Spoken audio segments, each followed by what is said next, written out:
Je suis sculptrice céramiste, donc je travaille essentiellement la terre et je décide d'émailler ou pas. Je suis arrivée à la Sorbonne, à Paris, en faculté d'art plastique et sciences des arts, à Saint-Charles. Par la suite, j'ai passé le concours des arts décoratifs de Paris en design industriel et j'ai réussi ce concours et après j'ai fait mes études là-bas. J'ai eu la chance d'avoir une bourse pour étudier à l'étranger, à Georgia Tech Institute of High Technology. Et là, donc, j'ai continué. Et après, il se trouve que ma mère faisait également déjà de l'art, de la céramique, sculpture.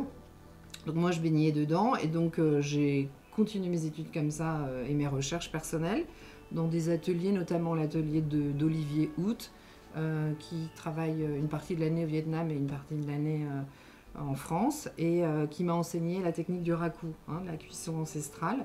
Et moi, en parallèle, je travaille essentiellement et depuis toujours sur la faïence et le grès. Donc c'est toujours pareil, c'est une terre normande, celle que j'adore. Je travaille avec plusieurs terres, une terre blanche, des terres noires, des terres chamottées plus ou moins. Mais elles ne sont pas toutes normandes, mais c'est vrai que je travaille essentiellement, régulièrement en tout cas, avec deux pièces normandes. Je suis vraiment à une étape de sculpture modelage sur lequel je vais pastiller, graver, et une fois que les pièces, en tout cas ce type de pièce est terminé, ça te donne peut-être, par exemple, tu vois, celle-ci, elle a été émaillée, et on voit, parce que je travaille aussi sur la vibration et la respiration, et un peu comme sur un langage océane, à ma façon.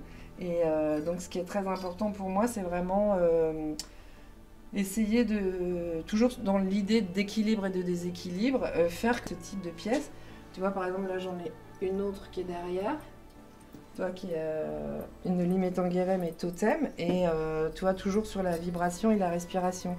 Ça veut dire qu'en fait, l'idée c'est que on a l'impression que la pièce prend vie, en quelque sorte.